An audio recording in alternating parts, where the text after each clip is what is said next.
Good day mga ka-sports natin dyan. PLDT High Speed Hitter handang-handa nang sumabak sa PVL.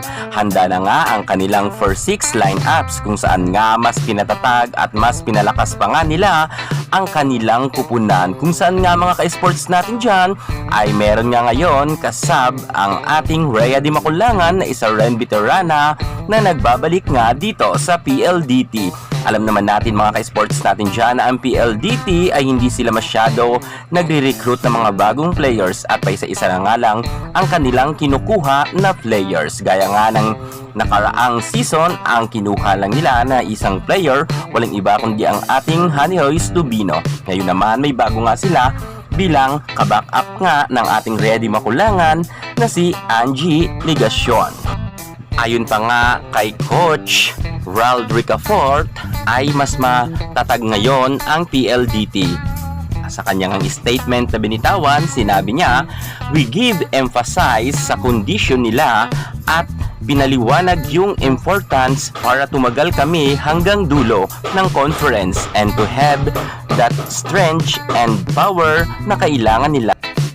Kailangang ma-ready sila not just physically but mentally as well for the long conference," sapagkat alam naman natin na mahaba nga ang conference ngayon ng PVL All Filipinos Conference, kung kaya nga lahat ng team ngayon ay naghahanda. Lalo higit ang ating PLDT High Speed Hitter ay talagang mas pinaghandaan nila ang laban na ito dahil nga sabik na nga muli silang makapasok sa top 4. Dito nga mga ka-sports natin dyan, atin ang sisilipin ang kasama nga sa first 6 lineups at ang mga players nga ng PLDT ay inyo nang makikilala. Pero syempre, bago ang lahat, kung bago ka muna sa aking YouTube channel at ngayon ka pala napadpad, huwag kalimutan i-like, i-share ang ating videos at i-click ang ating notification bell para lagi kang updated sa lahat ng issue pagdating sa volleyball. Susunod na!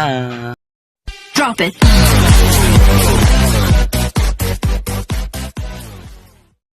Update muna tayo mga ka-sports natin dyan sa ating Joby Frado, kung saan nga naglabas nga ng statement ang ating coach Rald Ricafort at sabi niya ngayon daw second week ng September ang operation daw ng ating Joby Frado. According nga kay Coach Rald, sabi niya hopefully maging successful ang operation para masimulan na ang progress ng pagbalik niya the soonest.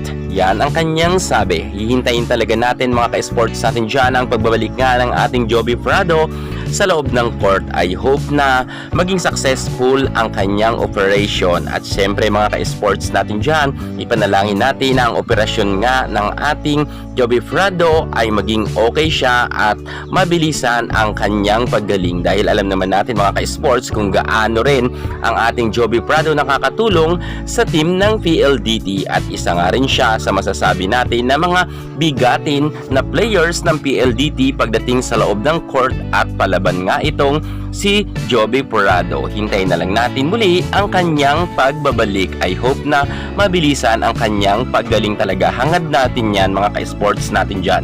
So yan na nga mga ka-sports natin dyan, dahil wala nga po ang ating Joby Frado at hindi pa rin po makakapaglaro sa paparating na PVL All Filipinos Conference.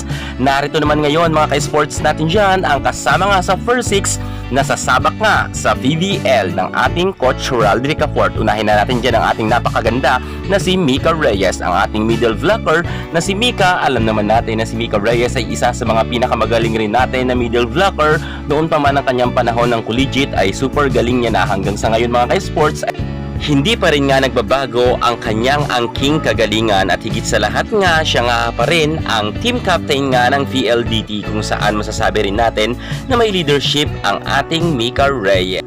At syempre alam naman natin na as a team captain ang ating Mika Reyes ay papalagyan sa paparating na PVL dahil muli niya ngang dadalhin ang kanyang team para nga makapasok ulit sila sa top 4. At syempre naghahangad nga rin sila na magkaroon sila ng podium finish dito sa PVL. At syempre narito naman ang katulong ng ating Mika Reyes, walang iba kundi ang ating napakatangkad na si Del Palomata. Alam naman natin mga ka-sports natin dyan kung sa porsyentuhan at sa height ay lamang na lamang ang ating Palomata dahil nga sa kanyang 6-footer na height ay masasabi talaga natin na hindi basta-basta ang kanyang mga spike dahil nga kapag ito ay gumaling pa, talagang masasabi natin na mahihirapan na ang kanilang mga makakalaban. Marahil nga ay napapansin ng iba at nababasya, sinasabihan pechay, pero sa totoo lang, konting push pa ay masasabi natin na ang ating Del Palumata ay isa na sa mga kakatakutan pagdating sa larangan ng volleyball. Push lang Del, hayaan lang ang mga bashers. Dumako naman tayo ngayon sa pagiging outside spikers, walang iba kundi ang ating Honey Royce Tubino. At hindi rin natin may kakaila mga ka-sports natin dyan na ang ating Honey Royce Tubino kapag sa mga gipitan na laban ay maaasahan ito pagdating nga sa loob ng court dahil nga pagporsyentuhan ay talagang mataas ang percentage ng kanyang mga spiking at madalas nga siyang magkaroon ng score. At syempre hindi talaga nagkamali ang PLDT sa kanilang pag-recruit kay Honey Royce Tubino dahil nga ngayon ay meron na siyang connection sa kanyang mga co-players at gagaling pa talaga to si Honey Royce sa pangangalaga nga ni Coach Ral Ricafort. Dumako naman tayo mga ka-sports natin dyan sa pagiging outside spiker pa rin, walang iba kundi ang ating Mean Mindres, kung saan nga mga ka-sports natin dyan masasabi talaga natin rin na ang ating Mean Mindres ay nag-level up ang kanyang galing dito sa pangangalaga nga ng ating Coach Ral Ricafort. Kung noon nga ay madalas siyang ibinabangko at bench at hindi siya masyado pinapansin ng ibang coaches, pero dito mga ka-sports ay talagang nag-level up ang galing ng ating Mean Mindres at kita naman natin na madalas nga siyang gamitin sa first six na sapagkat nakitaan nga siya ng angkin na kagalingan sa loob ng court. Dumako naman tayo ngayon sa pagiging opposite spikers. Walang iba kundi ang ating Michelle Morente.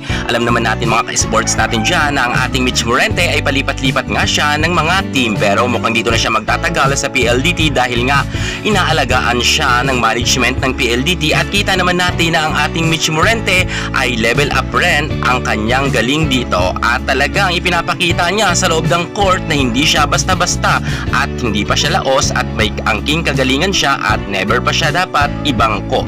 Kung kaya nga ang ating Morente ay madalas nga siya kasama. At sure tayo dito na marami pang ibubuga itong si Mitch Morente pagdating nga sa loob ng court. Aasahan talaga natin na makikipagbrasuhan nga muli ang ating Mitch Morente sa paparating na PVL All Filipinos Conference. Dumako naman tayo ngayon sa pagiging libero. Syempre mga ka-sports natin dyan, walang iba kundi ang ating Kat Arrado.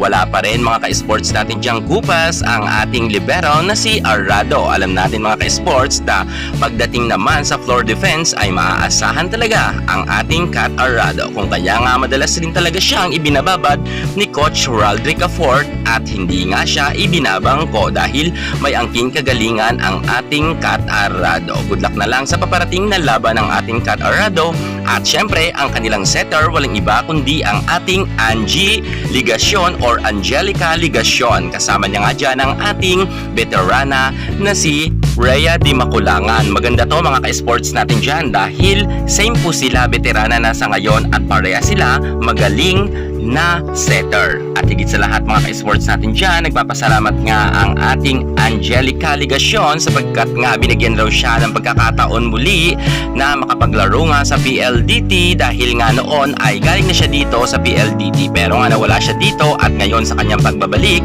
ay 100% mga ka-sports ay nagpapasalamat nga siya sa management dahil nga binigyan muli siya ng pagkakataon nga na makapaglaro at makasama niya muli ang kanyang mga dating ka-teammates. Ayon pa nga kay Angelica Ligacion ay bibigyan niya ng magandang laban ang paparating nga na PBL sapagkat nga pinagkatiwalaan muli siya ng PLDT. Grabe ang pasasalamat talaga ni Ligacion dahil nga sa kanyang pagbabalik dito. At syempre ang ating head coach walang iba kundi ang ating napakagwapo at napakagaling na si Coach Ral Ricafort. Alam naman natin mga ka-sports natin dyan sa mga magagaling na coaches, isa ang hinahangaan ko itong si Coach Ral dahil nga kitang-kita natin na namomotivate niya ang kanyang mga players at talagang nakita natin na gumagaling ang mga players ng PLDT syempre dahil yan sa pangunguna at pangangalaga nga ng ating Coach Ral Ricafort. So yan nga po mga ka-sports natin dyan, inyo na nga pong nakilala or nakita nga ang mga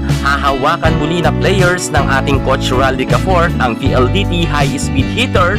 Sa tingin nyo mga ka-sports natin dyan, dito nga sa kanilang bago nga na naman na lineups at may nadadagdag nga na naman sa kanilang isa, kundi itong si Angie Ligacion ay makakatulong talaga sa PLDT para muli silang makabalik sa rank number 4. Good luck na lang sa PLDT. I hope na manalo sila at makapag-podium finish na sila.